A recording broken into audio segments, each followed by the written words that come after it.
தன்னுடைய கண்களால் நேரில் காணவும் ஹஜ்ஜுடைய கடமைகளை முழுமையாக நிறைவேற்றுவதற்கும் தயாராக இருக்கின்ற ஹாஜிமார்களுக்கு ஹஜ்ஜு வழிகாட்டி முகாம் இப்பொழுது நடைபெற இருக்கின்றது.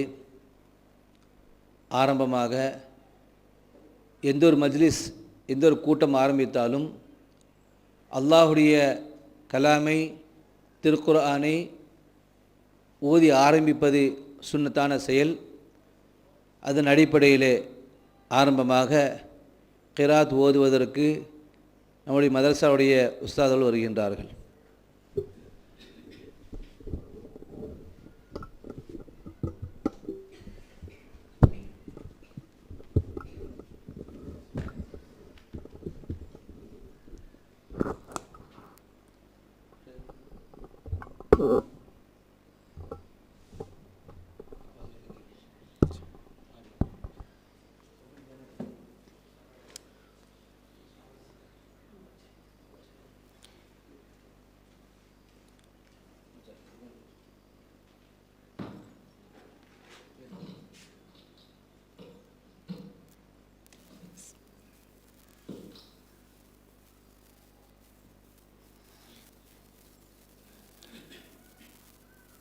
أعوذ بالله من الشيطان الرجيم.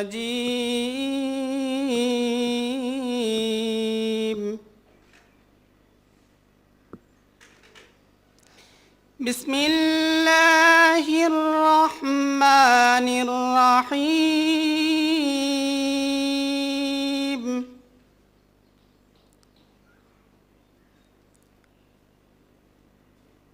والتين والزيتون وطور سينين وهذا البلد الأمين.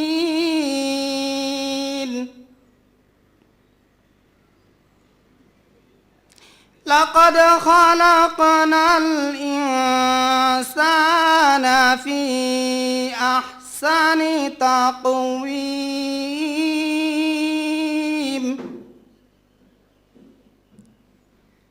ثم رددناه أسفل سافلين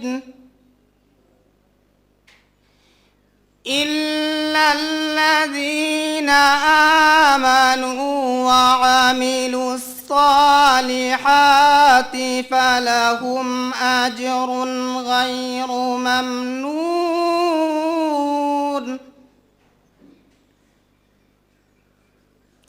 فما يكذبك بعد بالدين.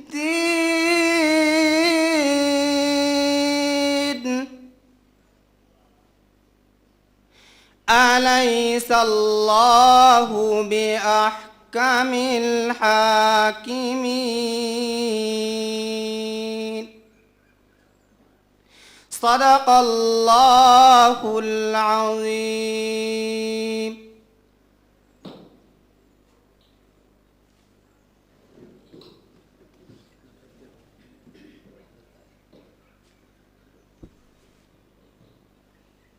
அடுத்தபடியாக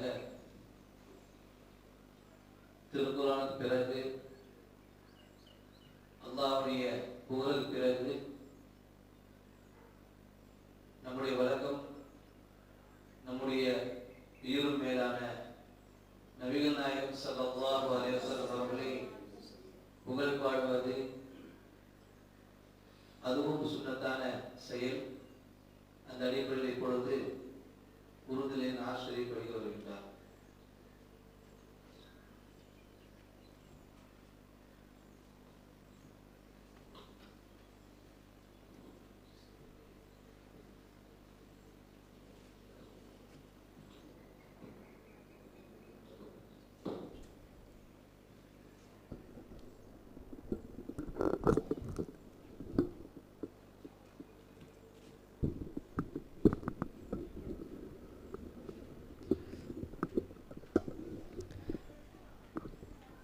السلام عليكم ورحمة الله. یہ زمین روشن ہے، آسمان روشن ہے، یہ زمین روشن ہے، آسمان روشن ہے، بس نبی کے قدموں سے کل جہان روشن ہے، یہ زمین روشن ہے، آسمان روشن ہے، کہ جن کے بادشاہت پر متفق خدائی ہے، کہ جن کے بادشاہت پر متفق خدائی ہے، دیکھو ان کے بستر کو صرف ایک چٹائی ہے،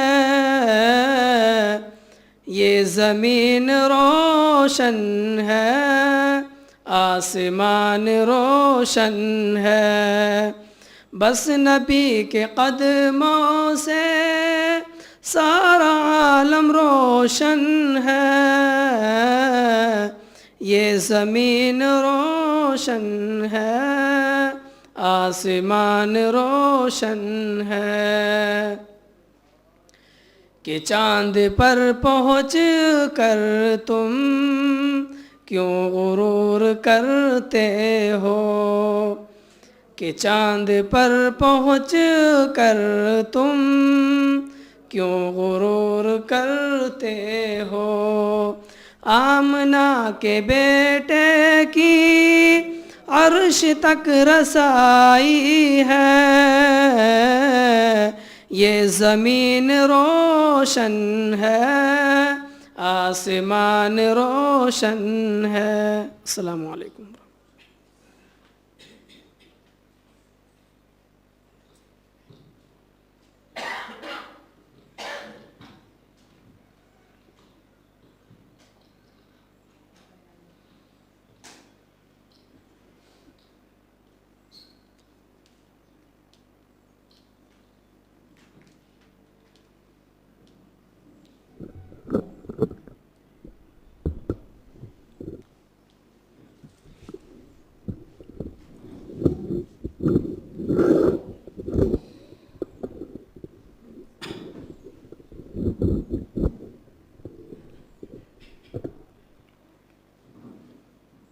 السلام علیکم ورحمۃ اللہ تعالی وبرکاتہ۔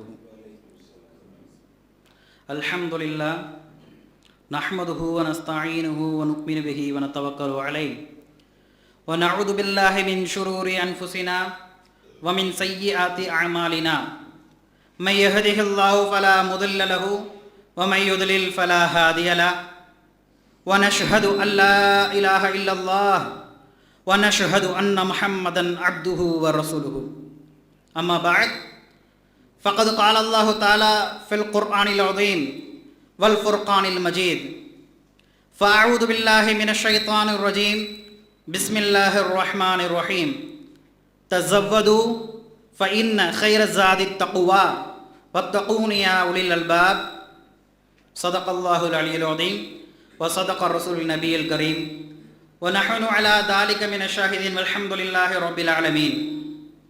அளவற்ற அருளாளனும் நிகரற்ற அன்புடையனுமாகிய அல்லாஹு தாலாவின் பெயரை கொண்டு ஆரம்பம் செய்கின்றேன்। ஈருலக தூதர் சர்தார் நபி ஸல்லல்லாஹு அலைஹி வஸல்லம் அவர்கள் மீதும் அவருடைய அடிச்சூடுகளை பின்பற்றி வந்த சத்திய சஹாபாக்கள், தாபிஈன்கள், தபஅ தாபிஈன்கள், நாதாக்கள், ஷுஹதாக்கள், அம்பியாக்கள், அவுலியாக்கள் மற்றும் இங்கு கூடியிருக்கும் அனைவர்களின் மீதும் அல்லாஹ்வின் கருணை என்றென்றும் பொழிந்து கொண்டே இருக்கட்டுமாக, ஆமீன்। கண்ணியத்திற்குரிய சகோதரர்களே, பெரியோர்களே, ஹாஜிமார்களே,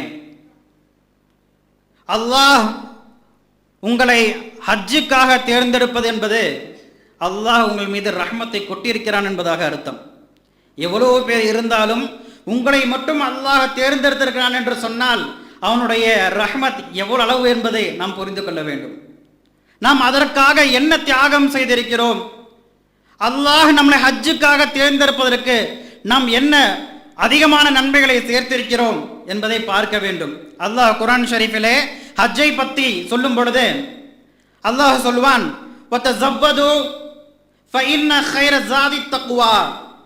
தஸவ்வது, நீங்கள் ஹஜ்ஜுக்கு செல்லும் பொழுது உங்களுக்கு செல்லக்கூடிய இடத்திலே உதவியாக இருப்பதற்காக, நீங்கள் பயன்படுத்துவதற்காக உங்களுக்கு தேவையான பொருட்களை சேகரித்துக் கொள்ளுங்கள். அதுதான் அல்லாஹ் சொல்ற தஸவ்வது. அதாவது தமிழ் அர்த்தம் என்னன்னு கேட்டால் கட்டுச்சாதத்தை கட்டி கொள்ளுங்கள்னு அர்த்தம். டூருக்குலாம் போகும்போது பார்த்துருக்கீங்களா, இந்த பிக்னிக்லாம் போகும்போது இந்த சாப்பாடு ரெடி பண்ண போகிறோம் இல்லையா, அதுதான் வார்த்தை தஸவ்வது. எதுக்காக இந்த ஆயத் அல்லாஹ் குர்ஆன்ல இறக்குறான் அப்படின்னு கேட்டால், யமன் வாசிகள் ரசூல் ஸல்லல்லாஹு அலைஹி வஸல்லம் காலகட்டத்தில் சஹாபாக்கள்ல இந்த யமனுடைய நாட்டை சேர்ந்த சஹாபாக்கள் ஹஜ்ஜுக்கு போகணும்னு ஒன்று டக்குன்னு கிளம்பிட்டாங்க. எந்த ஒரு ஏற்பாடுகளில் எதுவுமே செய்யலை. அங்கே போகிறோமே ட்ரெஸ் வேணும், அங்கே ஏதாச்சும் நம்ம சாப்பிடக்கூடிய பொருட்கள் வேணும், எந்த ஒரு சேகரிப்புகளும் இல்லாமல் அல்லாஹ் தருவான். யார் தருவான்? அல்லாஹ் தருவான் என்பதாக கிளம்பும் போது ரசூல் ஸல்லல்லாஹு அலைஹி வஸல்லம் அவங்க சொல்கிறாங்க, அப்போதான் இந்த ஆயத்தும் இறங்குது. தஸவ்வது, நீங்கள் செல்வதற்குரிய பொருட்களை உங்களுக்கு தகுந்த அளவுக்கு, உங்களுக்கு சக்தி பெற்ற அளவுக்கு என்ன பண்ணுக்குங்க, ரெடி பண்ணிக்குங்க அப்படின்னு சொல்லி அல்லாஹ் ஆயத்தை இறக்கிறான். அதுவும் இறக்கிட்டு அல்லாஹ் சொல்கிறான், நீங்கள் எடுத்துகிட்டு போகக்கூடிய பொருட்கள்லேயே ரொம்ப விலை உயர்ந்த பொருள், நீங்கள் எடுத்துகிட்டு போகக்கூடிய மெயினான விஷயங்களிலே நீங்கள் தெரிந்து கொள்ள வேண்டிய மெயினான விஷயம், அசலான விஷயம் என்னன்னு கேட்டால் அல்லாஹ் சொல்கிறான், ஃபஇன்ன கைர ஸாதி தக்வா, நீங்கள் எடுத்து செல்லும் பொருட்களில் சிறந்தது தக்வா அப்படின்னு ரசூல் ஸல்லல்லாஹு அலைஹி வஸல்லம் அல்லாஹ் குர்ஆன் ஷரீஃபிலே சொல்லி காட்டுகிறான். அப்போ ரசூல் ஸல்லல்லாஹு அலைஹி வஸல்லம் யமன் வாசிகளை சொல்கிறாங்க, நீங்கள் தக்வா உடையவர்களாக இருக்கிறீங்க, இருந்தாலும் உங்கள் முயற்சிக்காக நீங்கள் உங்கள் பணங்களையோ அல்லது பொருட்களையோ நீங்கள் என்ன பண்ணிக்கங்க, சேகரித்துக் கொள்ளுங்கள் என்பதாக ரசூல் ஸல்லல்லாஹு அலைஹி வஸல்லம் அந்த யமன் வாசிகளிடத்திலே சொல்லி காட்டுகிறார்கள். பிறகு சஹாபாக்கள் எல்லாம் தயாராகிறார்கள். இந்த அல்லாஹ் சொல்லி இருக்கக்கூடிய இந்த வார்த்தையிலே கோடிட்டு காட்டுவது தக்வா. தக்வானா என்ன? தக்வாவுக்கு மொழிபெயர்க்கணும் அப்படின்னு சொன்னா தடுத்து கொள்ளுதல், தவிர்ந்து கொள்ளுதல் அப்படின்னு அர்த்தம். தக்வா அப்படின்னு சொன்னா தன்னை தடுத்து கொள்ளுதல், தவிர்ந்து கொள்ளுதல், தற்காத்து கொள்ளுதல் அப்படின்னு அர்த்தம். உமர் ரலியல்லாஹு தஆலா அன்ஹு அவங்க சொன்னாங்க, தக்வாவுக்கு ஒரு டெஃபினிஷன், ஒரு ஃபார்முலா சொல்லி காட்டுறாங்க. எப்படி தக்வானா என்ன அப்படின்னு சொல்லும்போது, நீங்க ஒரு இடத்துல போறீங்க, உங்களோட கைலி கட்டி இருக்கிறீங்க, எஹராமுடைய நிலைமையில போறீங்கன்னு வச்சுக்கோங்க. உதாரணமா போகும்போது ரெண்டு சைடும் முள்ளுக்காடு. இப்போ முள்ளுக்காடுல இந்த முள்ளு அப்படியே அப்படியே அசையும் இல்லையா, அப்போ அசைஞ்சிட்டே இருக்கும்போது அந்த முள்ளுக்காடு என்ன பண்ணும், துணி மேலே அந்த வேஷ்டி மேலே பிடிச்சி இழுக்கும். அப்போ இழுக்கும் போது என்ன பண்ணுவோம், மெதுவாக படாத மாதிரி பிடிச்சிக்குவோம். இப்படி ரோடு கிராஸ் பண்ணுற அந்த முள்ளுக்காடு வழியை தாண்டுற வரைக்கும் தன்னோட வேட்டி எப்படி பத்திரமா பிடிச்சிட்டு தன்னோட எஹராம் எப்படி தொடாத மாதிரி பார்த்துக்குவோமோ, இதுதான் தக்வா. நீங்கள் உலகத்திலே வாழும்போது ஷைத்தான் உங்களுக்கு இந்த முள்ளுக்காடுகளை போல நப்பாசைகளையும் தேவையில்லாத மன இச்சைகளையும் உங்களுக்கு மனசுல போட்டுக்கிட்டே இருப்பான், அப்படி அப்படியே போட்டுட்டே இருப்பான். அதை நீங்க என்ன பண்ணணும், அல்லாஹ்வுக்காக முடிந்த அளவுக்கு தவிர்ந்து கொண்டு அல்லாஹ் நம்மளை பார்க்கிறான், அல்லாஹ் நம்மளை பார்க்கிறான், அல்லாஹ் சொல்வதற்காக நான் இதை விட்டு விடுகிறேன் என்பதுடைய சூழ்நிலை வாழ்வதற்கு பேரு தான் தக்வா. இதுதான் உமர் ரலியல்லாஹு தஆலா அன்ஹு சொல்றாங்க. அபு கஸாலி ரஹ்மஹுல்லா கல்வி கடல் என்று சொல்வார்கள். கஸாலி ரஹ்மஹுல்லா இந்த தக்வா, இந்த தஸவ்வதுங்கிற வார்த்தையில் உள்ள தக்வாவுக்கு விளக்கம் சொல்லும் போது, என்ன தக்வாவை ஹாஜிமார்கள் எடுத்துட்டு போகணும், ஃபர்ஸ்ட் அல்லாஹ்வை பயப்பட்டு போகணும், அல்லாஹுக்காக தன்னை சுத்தப்படுத்திக் கொள்ளணும், அந்த சுத்தப்படுத்திக் கொள்ளுவதில் எதெல்லாம் விட்டு தவிர்த்து கொள்ளணும் அப்படிங்கிற அடிப்படையில் முதல்ல சொல்றாங்க தௌபா. முதலாவது என்னது? தௌபா. அல்லாஹ் இடத்துல முடிவு செய்ய வேண்டும், யா அல்லாஹ், இதற்கு முன்னாடி நான் தவறு செய்யக்கூடிய அடியானாக இருந்தேன், இனிமேல் நான் தவறு செய்ய மாட்டேன், இந்த ஹஜ்ஜுக்கு சென்று வந்தவுடன் நான் தவறு செய்வதை விட்டு விடுவேன், யா அல்லாஹ், நான் ஹஜ்ஜுக்கு செல்லும் பொழுது எந்த ஒரு பாவம் இல்லாமல் செல்ல வேண்டும், இனிமேல் நான் தவறே செய்ய மாட்டேன் என்ற நியத்தில் சென்றால் ரசூல் ஸல்லல்லாஹு அலைஹி வஸல்லம் அவங்க சொல்றாங்க, ஹஜ்ஜிலிருந்து ரிட்டர்ன் வரும்போது அன்று பிறந்த பாலகன் மாதிரி வருவாங்க. ஃபர்ஸ்ட் என்ன சொல்றாங்க? தௌபா. தௌபானா நான் இனிமேல் செய்ய மாட்டேன்னு ஒரு முடிவு எடுக்கிறது, இதுக்கு பேர் தௌபா. இஸ்திக்ஃபார், அதுக்காக மன்னிப்பு கேட்கறது. அப்ப தௌபா ஃபர்ஸ்ட் தௌபா. ரெண்டாவது, நம்ம உலகத்துல வாழ்ந்துட்டு இருக்கும்போது நமக்கு இடையில சில சண்டை சச்சரவுகள், நம்மளுடைய நண்பர்கள் மத்தியில் உள்ள ஏதாச்சும் கிண்டல் அடிக்கிறது, இந்த மாதிரி ஏதாவது அவர்களுக்கு மன வருத்தங்களை கொடுத்திருந்தால், நம்முடைய சொந்த ரீதியாக இருந்தாலும் சரி, நம்முடைய நட்பு வட்டார ரீதியாக இருந்தாலும் சரி, அல்ல அக்கம் பக்கம் மண்டை வீட்டுக்காரராக இருந்தாலும் சரி, அவரிடத்திலே நாம் பேசும் பொழுது நம்ம பேச்சினால் அவருக்கு ஏதாவது ஒரு விதமாக ஒரு பாதிப்புகள் ஏற்பட்டிருந்தால், அவர்களுக்கு கஷ்டம் ஏற்பட்டிருந்தால் அந்த கஷ்டத்திற்காக அவரிடத்தில் போய் மன்னிப்பு கேட்க வேண்டும் நேராக. ரசூல் ஸல்லல்லாஹு அலைஹி வஸல்லம் சொல்வாங்க, ஹுகூகுல்லாஹ் வ ஹுகூகுல் இபாதா, அல்லாஹ்வுக்கு நிறைவேற்ற வேண்டிய கடமை, அடியார்களுக்கு நிறைவேற்ற வேண்டிய கடமை. அல்லாஹுக்கு நிறைவேற்ற வேண்டிய கடமை ஏதாவது 5 ஃபரல் இருக்கு இல்லையா, நோன்பு, தொழுகை, ஜக்காத்து, இந்த மாதிரி. இதில் ஏதாவது குறை ஏற்பட்டால் அல்லாஹ் தன்னுடைய கிருபையை கொண்டு மன்னித்து விடுவான், போய்க்கிங்கன்னு விட்டுருவான். அடியார்களுக்கு செய்ய வேண்டிய ஒரு கண்ணியத்தை நாம் இழக்கிற மாதிரி ஒரு சூழ்நிலை அமைத்திருந்தாலோ, அல்லது நம்ம அவருடைய ஏதாவது கிண்டல் அடித்த ஒரு மனவேதனையை ஏற்படுத்தியிருந்தாலோ, நம் சொந்தத்திலே நம்ம சொந்தக்கார இடத்திலே தவறான முறையில் அல்லது இஸ்ஸத்திலே குறைவுபடுத்தியிருந்தாலோ, ஏன்னா எல்லா இடத்துல அது இருக்குதுங்கிறதுனால அந்த வார்த்தையை சொல்கிறேன். ஏன்னா இன்னைக்கு அதிகமாக வெளி நட்பு வட்டாரங்களை நாம் நேசிக்கிறோம், சொந்தத்தை விட்டு விடுகிறோம், சொந்தத்திலிடத்திலே நம்முடைய செயல்பாடுகள் எல்லாம் குறைத்துக் கொள்கிறோம். இதுதான் கஸாலி ரஹ்மத்துல்லாஹி அவர் சொல்கிறார்கள், நம்முடைய அண்டை வீட்டுக்காரிடத்திலே, நம்முடைய சொந்தக்காரிடத்திலே ஏதாவது அல்லது முஸ்லிம்களிடத்திலே ஏதாவது ஒரு விதமான மன வருத்தத்தை ஏற்படுத்தியிருந்தால் அந்த மன வருத்தத்திற்காக அவர்களிடத்திலே போய் நாம் மன்னிப்பு கேட்க வேண்டும். அவர்கள் மன்னித்தால் அல்லாஹ் கியாமத் நாளில் பிடிக்க மாட்டான். இரண்டாவது விஷயம். மூணாவது, கடன்கள் ஏதாவது இருந்தால், நாம் செலுத்த வேண்டிய கடன்கள் ஏதாவது இருந்தால் அந்த கடனை நிறைவேற்ற வேண்டும். அல்லது ஹஜ்ஜுக்கு போகும் பொழுது நம் ஹஜ்ஜு சென்று விட்டு வந்து கடன் அடைத்துக் கொள்ளலாம் என்ற நியத் இருந்தால் நமக்கு பதிலாக யாராவது ஒருத்தரை வக்கீலாக நியமிக்க வேண்டும். நான் ஹஜ்ஜுக்கு செல்கிறேன், ஹஜ்ஜுக்கு செல்வது நம்மளோட ஜனாசா அடை மாதிரி தான், எப்போ வேணால் மௌத்தாகலாம். மௌத்தாகிறது உங்களுக்கு பெரிய பாக்கியம், அங்கே போய் மௌத்தாகிறது. ரிட்டனும் ஆகலாம், ரிட்டன் ஆனால் குழந்தை மாதிரி ரிட்டன் வரும். அப்போ இந்த ஆடைகளை செல்லும் பொழுது நாம் மரணத்துக்கு தயாராக செல்கிறோம். வடமுடைவில்லை என்று சொன்னால் நம்முடைய மகனிடத்திலேயோ அல்லது நம்முடைய சொந்தங்களிடத்திலேயோ எனக்கு இந்த இடத்திலே பணம் வர வேண்டியது இருக்கிறது, எனக்கு இன்னார் பணம் கொடுக்க வேண்டியது இருக்கிறது, அந்த பணத்தை எடுத்து நீங்கள் அவரிடத்திலே கொடுத்து விடுங்கள், என்னுடைய கடனை தீர்த்து விடுங்கள் என்று சொல்ல வேண்டும். அதற்கு அவர் சம்மதிக்க வேண்டும். அப்படி ஒரு சம்மதிக்கக்கூடிய ஒரு சூழ்நிலை இருந்தால் நம்ம என்ன செல்லலாம், ஹஜ்ஜுக்கு செல்லலாம். அப்போ கடன்கள் இருந்தால் கடனை நிறைவேற்ற வேண்டும் அல்லது அதற்குரிய வக்கீலை நியமிக்க வேண்டும். வக்கீல்னா நமக்கு பதிலாக ஒருத்தர் அங்கே பண்ணணும், கொடுக்கணும். நாலாவது, நாம் செல்வதற்குள்ள தயாரிப்பு பொருட்களுக்கு நம்மிடத்தில் பணம் இருக்க வேண்டும். நம் வீட்டிலே பணம் கொடுத்து செல்ல வேண்டும். நம்ம இப்போ ஊருக்கு போயிடுறோம், அவங்களுக்கு ஏதாச்சும் கஷ்டத்தில் வந்துடும், அந்த மாதிரி ஒரு சூழ்நிலை நம்ம இருக்கக்கூடாது, விட்டுட்டு போயிடக்கூடாது. அந்த தக்வா, அந்த ஜாது, அந்த கட்டுச்சாதத்துக்கு விளக்கமாக தான் கஸாலி ரஹ்மத்துல்லாஹி தஆலா சொல்கிறாங்க இந்த ஆயத்துக்கு. அப்போ 4 விஷயங்கள். முதலாவதாக தௌபா நம்ம செய்யணும். ரெண்டாவது, சம்பந்தப்பட்ட ஆள்கிட்ட போய் நம்ம கேட்கணும், மன்னிப்பு கேட்கணும். மூணாவது, கடன்கள் ஏதாவது இருந்தால் யாராச்சும் ஒரு ஆளை பண்ணணும், நியமிக்கணும். அப்போ இந்த மாதிரி கட்டுச்சாதத்தினுடன் ஹஜ்ஜுக்கு சென்றால் அந்த ஹஜ்ஜு மப்ரூராக நாம் பெற்று வரும் பொழுது பிறந்த குழந்தைக்கு ஏதாவது பாவங்கள் இருக்குதா, ஏதாவது தவறுகள் இருக்குமா, அந்த மாதிரி எந்த ஒரு கரை இல்லாமல் எந்த ஒரு குறை இல்லாமல் இன்ஷா அல்லாஹ் வருவதற்கு அல்லாஹ் நம்மளுக்கு தௌஃபீக் செய்வானாக.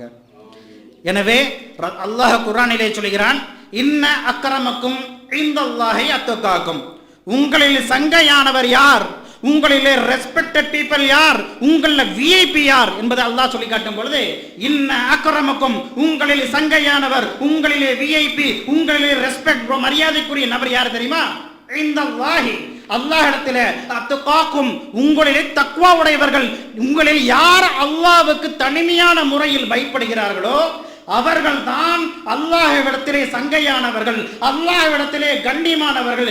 எனவே அப்படிப்பட்ட கண்ணியவான்களாக அல்லாஹ் நம்மை ஆக்கி தருவானாக. வாஹிரு தவானா அல்ஹம்துலில்லாஹி ரப்பில் ஆலமீன். அஸ்ஸலாமு அலைக்கும் வரஹ்மத்துல்லாஹி தஆலா வபரகாத்துஹு. நம்முடைய தாருல் உலூம் மதரசா 13 வருடங்களாக நடந்துகிட்டு இருக்குது. இதில் ஏராளமான குழந்தைகள் படிக்கிறாங்க. வெளியே உங்களை மாதிரி வரக்கூடிய கலெக்ஷன்களை வச்சு தான் நம்ம இருக்கோம், மதரசாக்களை நடத்திக்கிட்டு இருக்கிறோம். இந்த குழந்தைகள் உலக படிப்பு ரீதியாகவும் ஆலிம்களாகவும் ஹாஃபில்களாகவும் இருக்கும். நீங்கள் ஹஜ்ஜுக்கு செய்யும்போது ஹரம் ஷரீஃபில் வச்சு என்ன பண்ணணும், துவா செய்யுங்க. ரசூல் ஸல்லல்லாஹு அலைஹி வஸல்லம் அஸ்ஸலாத்து வஸ்ஸலாமு அலைக்க யா ரசூலல்லாஹ், அஸ்ஸலாத்து வஸ்ஸலாமு அலைக்க யா ஹபீபல்லாஹ் என்ற எங்களுடைய ஸலவாத்தை ரசூல் ஸல்லல்லாஹு அலைஹி வஸல்லத்திலே எத்தி வையுங்கள். அந்த பொறுப்பாக நீங்கள் ஏற்றுக்கொள்வீர்கள் என்பதாக நினைக்கிறோம். இன்ஷா அல்லாஹ் எங்களுக்காக உதவி செய்யுங்கள். அஸ்ஸலாமு